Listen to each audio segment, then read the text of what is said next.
Siapa kata stres tak boleh membunuh? Saya berani katakan bahawa stres boleh membunuh seseorang. Adakah anda percaya, setuju dengan apa yang saya katakan?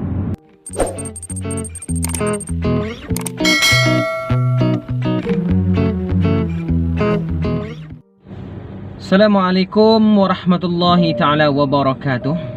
Alhamdulillah, syukur kehadrat Allah subhanahu wa ta'ala, kita masih diberi ruang, peluang dan kesempatan pada hari ini untuk bersama-sama menghirup udara segar sehingga ke petang senja, insya-Allah. Jadi tuan-tuan perempuan yang dikasihi Allah subhanahu wa ta'ala, sidang penonton yang saya hormati, jadi untuk petang tu kami nak kongsikan kepada kita orang perihal berkaitan tentang punca stres dan juga macam ni cara kita nak mengatasi stres tersebut. Baik, kebiasaan yang kita dengar, stres boleh mengganggu 3 perkara dalam diri kita. Yang pertamanya adalah dari segi pemikiran kita, ya, pemikiran kita. Yang keduanya adalah emosi, perasaan kita. Dan yang ketiga ianya boleh mengubah tingkah laku kita. Ketiga-tiga perkara ini tidak boleh lepas daripada masalah-masalah, isu-isu yang berkaitan tentang stres, anxiety ataupun kerisauan, depression. Untuk pengetahuan tuan-tuan, teman-teman, sidang penonton yang saya hormati, stres ni ada anak dia. Bibit-bibit stres adalah anxiety, kerisauan. Kalau kita terlampau risau, dia punya stres tu akan datang secara mendadak. Jadi kalau dah terlampau stres pula, kita akan rasa tertekan, depression. Jadi depression ini kadang-kadang kita tak minta, ada sampai satu tahap fikiran kita tak waras.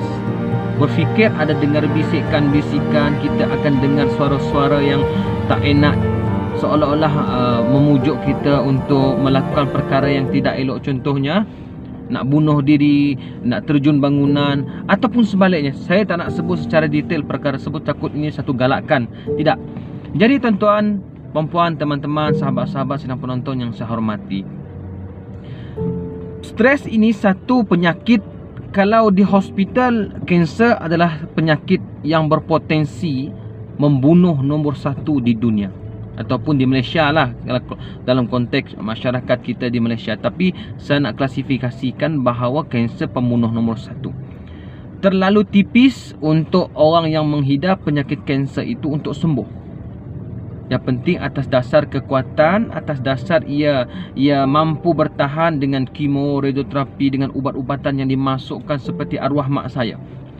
Jadi apa yang saya nak perkatakan, apa kaitan dia dengan stres? Kalau kanser dia punya penyakit boleh membunuh. Siapa kata stres tak boleh membunuh?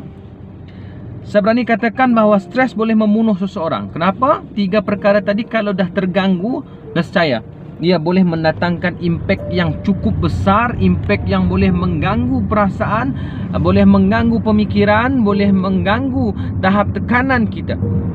Sebab itu saya katakan stres itu boleh membunuh. Adakah anda percaya, setuju dengan apa yang saya katakan? Baiklah, saya bagi satu contoh. Mengapa berlakunya stres? Konteksnya di dalam organisasi ataupun sebagai seorang pelajar. Di dalam organisasi, kebanyakan punca stres adalah lambakan kerja-kerja yang terlalu banyak. Kemudian terlalu banyak masa yang kita gunakan untuk benda-benda yang kurang mendatangkan faedah, ataupun hingga menyebabkan dalam satu masa tersebut kita dah terlupa buat satu pekerjaan yang sepatutnya dihantar segera, tetapi kita abaikan. Kita sengaja ataupun tidak, itu adalah diri kita sendiri. Kadang-kadang benda ini sangat menjadi, saya katakan, menjadi punca kepada berlakunya stres dalam diri kita. Contoh lagi, Mamat ni, bos bagi kerja dia untuk buat profile je. Profile tentang carta organisasi dan menyediakan bahan-bahan untuk hiasan dalam store, dalam ruang pejabat. Pukul 9 bos dia bagi kerja dekat Mamat. Pada pukul 10 Mamat tak buat lagi. Pukul 11 Mamat tak buat lagi. Pada pukul 11.30 bos dia panggil. Bos bagi kerja lain. Bos minta Mamat beli alatan-alatan yang digunakan untuk mencuci pejabat. Baik. Pukul 12 Mama tak buat lagi kerja yang pertama. Pukul 1 Mama tak buat lagi kerja yang kedua. Tiba-tiba pada keesokan harinya bos tanya, Mamat, mana yang saya suruh? Rupa-rupanya Mama tak buat lagi. Bos marah. Bos dia marah. Kalau nak kerja bos, biasalah kalau orang nak marah, kita tak boleh nak control voice kita. Kita tak boleh nak tetapkan, bos janganlah marah tinggi sangat suara. Bos buat biasalah marah. Tak. Marah ni tak boleh kita kontrol. Kadang-kadang orang yang hebat pun kalau dah tahap dia marah, memang dia marah. Jadi berlaku di sini, Mamat akan rasa risau. Hari-hari kerja dia bagi tak buat. Hari-hari dia buat kerja lain. Ada waktu dia lapang, dia buat kerja lain juga. Ini menyebabkan Mamat rasa risau. Bila Mamat rasa risau, dia akan jadi stres. Asyik-asyik aku, asyik-asyik aku. Ni dah terlibat dengan pemikiran kita. Kenapa lah bos asyik-asyik panggil aku sebagainya. Dan bila satu tahap, Mamat pun rasa depres. Mamat pun dah tak tahan, Mamat tumbuk pintu. Mamat jerit-jerit. Itu dah melibatkan tingkah laku. Faham tak situasi yang saya katakan tadi? Macam mana Mamat tak buat kerja yang bos dia bagi. Jadi tuan-tuan, perempuan, teman-teman, sahabat-sahabat sedang penonton yang saya kasihi, jangan main-main dengan stres. Stres ni kalau kita tak pandai mengurus, percayalah, benda ini boleh mendatangkan kesan yang sangat buruk. Kesan yang sangat buruk. Dalam diri setiap manusia ada stres. Memang ada stres. Cuma stres ni dihidupkan ataupun dimatikan. Sama ada stres itu ada di situ sahaja, tak bergerak, tak memberi impak yang besar kepada diri kita, ataupun sebaliknya. Sebab itu sebenarnya katakan bahawa kalau kita stres, cari cara mengatasi dengan segera. Jangan tunggu lama-lama. Nanti kalau lama-lama stres itu boleh merebak, boleh mendatangkan kesan buruk kepada diri kita, terutamanya dari segi kesihatan. Baiklah, saya ambil satu contoh cara kita nak mengurangkan tekanan ataupun stres. Dalam situasi kita di office lagi, dalam satu organisasi, jabatan, kementerian dan sebagainya, bila dah terlalu banyak lambakan kerja, bos suruh ni, okey, kita stres, lepaskan semua. Tinggalkan beberapa minit. Contoh, ambil minimum masanya 5 minit. Tutup semua. Komputer, restart. Jangan tutup. Komputer, restart. Biar dah refresh balik. Itu komputer. Kalau keluar pergi ke gazebo, ke pondok mana-mana dekat office dan sebagainya, kalau ada ruang untuk mengopi, mengetih dan sebagainya, pergi. Jangan bawa pen, jangan bawa handphone sahaja. Bawa air segelas. Air apa? Air sejuk. Air sejuk ini maksudnya air yang sejuk lah, bukanlah terlampau sejuk kita minum pun rasa ngilu, tidak. At least sejuk. Kalau anda rasa sejuk tu sangat menyusahkan anda, bawa air yang sederhana sejuk. Tapi jangan bawa air yang panas. Jangan minum air panas.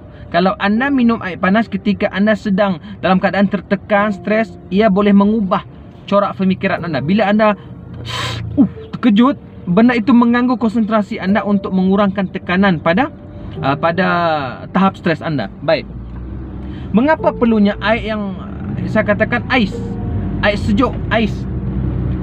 Sifat sejuk ini, tuan-tuan dan puan-puan, ia adalah bersifat positif. Bila dia bersifat positif, ia boleh membantukan menetralkan yang negatif. Bila menetralkan negatif, secara tidak langsungnya elemen stres ni negatif, ia boleh dinetralkan. Insya-Allah dengan izin Allah Subhanahu wa taala, ia boleh membantu kita untuk mengurangkan tekanan tahap negatif dalam badan kita, dalam diri kita dan dalam otak fikiran kita. Baik. Sangat mudah keluar, tutup sebentar. Kalau boleh ambil pendekatan, jangan offkan PC, laptop ataupun handphone. Kalau puncanya daripada laptop ataupun handphone dan sebagainya, restart. Ingat, restart. Restart PC tersebut, restart laptop tersebut, restart telefon tersebut ataupun mana-mana gadget sekalipun, restart. Jangan off. Kenapa? Konsepnya sama. Kita restart. Kita nak refresh. Yang tak baik kita nak buang. Yang lagging kita nak buang. So saya katakan restart. Seterusnya, Pergi cari tempat yang lapang, tempat yang tenang, yang mana jangan cari tempat yang sesak. Tempat yang sesak yang macam mana saya maksudkan adalah bila anda berdiri di luar pejabat, di ruang mana-mana pun, anda lihat kesesakan, orang sibuk, orang siap-siap menjerit, kereta sesak, horn berbunyi. Ini mengganggu konsentrasi anda untuk mengurangkan tahap stres. Baik.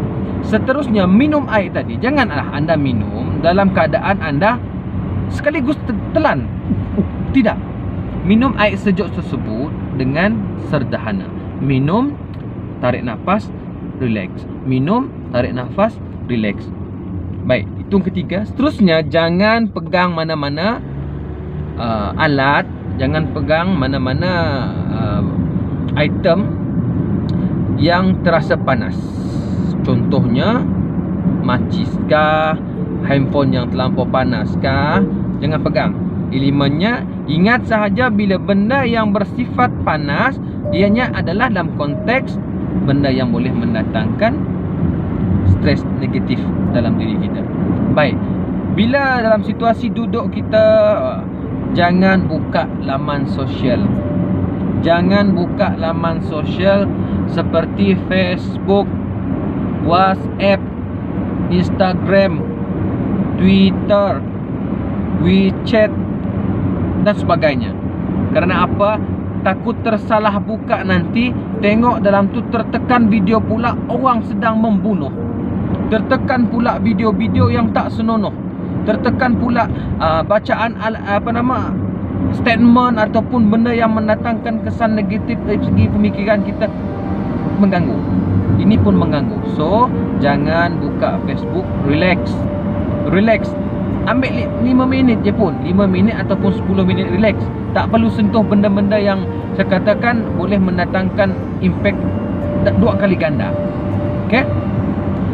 Kemudian bila anda dah selesai, kalau boleh duduk di meja, dengarkan muzik. Okay. Nak pilih muzik pun kena ada tip. Tip muzik, jangan dengar lagu black metal. Jangan dengar lagu yang berunsurkan rockers. Jangan. Dengar lagu yang bersifat sentimental ataupun instrumental. Dengar. Ataupun zikir-zikir yang mendayu. Dengar. Zikir-zikir yang boleh mengubah perasaan kita rasa tertekan.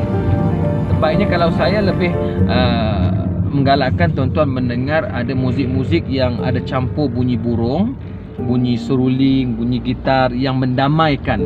At least tuan-tuan boleh mengetahui bahawa perasaan kita inginkan kedamaian. Faham? Itu biasa yang berlaku kepada mereka yang sedang mengalami stres. Baik. Yang seterusnya, kalau kita di rumah stres, dah sampai di rumah tiba-tiba tengok barang bersepah ni bersepah, jangan sentuh barang tersebut. Jangan sentuh barang yang bersepah tersebut. Biarkan dulu. Masuk bilik, ambil tawal, mandi. Mandi pula ada tipnya tuan-tuan. Kalau mandi, janganlah mandi terus jirus air bla bla bla bla bla bla. Tak kena juga. Kita buat dengan keadaan yang slow motion. Relax. Saya katakan relax. Kita nak kurangkan tekanan, kan? Kita nak kurangkan stres. Kita relax. Ambil gayung kalau jenis rumah yang tak ada air hujan tersebut, ambil gayung, jirus bahagian tengkuk terlebih dahulu. Ya, jirus bahagian tengkuk terlebih dahulu sehingga membasahi badan. Last sekali barulah basah bahagian muka dan kepala. Simple. Kalau ada air jirus hujan tersebut, anda berdiri di bawah air hujan tersebut, basahkan bahagian tengkuk dan ke bawah. Basahkan, jangan guna air panas. Ingat, jangan guna air panas. Guna air yang sejuk. Siram di badan-badan kita daripada leher, biar menjurus ke bawah dan basahkan bahagian muka. Anggap ini air, basahkan bahagian muka kita. Sampailah kita tenang fikir. InsyaAllah saya yakin tuan-tuan boleh mengurangkan tahap tekanan ataupun mengurangkan stres tuan-tuan dan perempuan. Saya berharap benda ini boleh membantu tuan-tuan dan perempuan mengurangkan tahap stres semasa bekerja sebagai seorang pelajar ataupun siapa-siapa sekalipun, gunalah tip yang saya berikan. InsyaAllah saya yakin dan sangat yakin selagi mana kita bergantung dengan unsur-unsur yang Allah Subhanahu Wa Taala ataupun unsur-unsur bumi seperti air, seperti bunyi-bunyian muzik, insyaAllah saya yakin ia boleh membantu kita bersama tuan-tuan yang sedang dalam keadaan stres mengurangkan tekanan tersebut. Itu sahaja daripada saya. Assalamualaikum warahmatullahi wabarakatuh.